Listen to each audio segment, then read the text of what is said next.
Pantay-pantay na kasarian. Ang pagkakapantay-pantay ng kasarian ay isang pagpapahalaga sa mga itinuturing na bawal o hindi pangkaraniwang gawain. Maging babae man o lalaki, dapat pantay ang ating pananaw, lalo na sa mga kabilang sa LGBTQ. May karapatan din silang mamuhay ng mapayapa at hindi hinuhusgahan ng nakakarami. Ang pagkakapantay-pantay ng kasarian ay isang pananaw na may sarili tayong mga karapatan sa lipunan. Ang karapatang ipinapakita sa ating kapwa na may sariling lakas at paniniwala. Bilang isang babae, kaya kong gawin ang mga bagay na hindi nagagawa ng lalaki.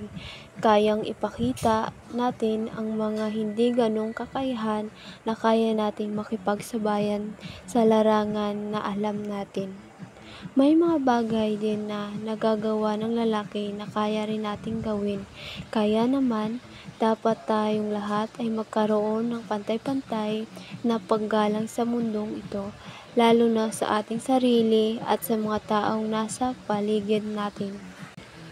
Ang pagbibigay ng pantay na oportunidad, karapatan, at mapagkukunan sa lahat ng individual, anuman ang kanilang kasarian, ay tinatawag na pagkakapantay-pantay na kasarian. Pinapalakas nito ang katarungan sa larangan ng edukasyon, trabaho, pamumuno, at paggawa ng mahahalagang desisyon sa buhay na hindi nakakasakit sa kapwa nila tao. Mahalaga ang pagkakapantay-pantay ng kasarian para sa isang patas at maunlad na lipunan na nagpapalakas sa ekonomiya at kapakanan ng bawat isa. Hinahamon din ito ang mga diskriminasyon at paniniwalang humahadlang sa oportunidad ng kababaihan, kalalakihan at mga LGBTQ.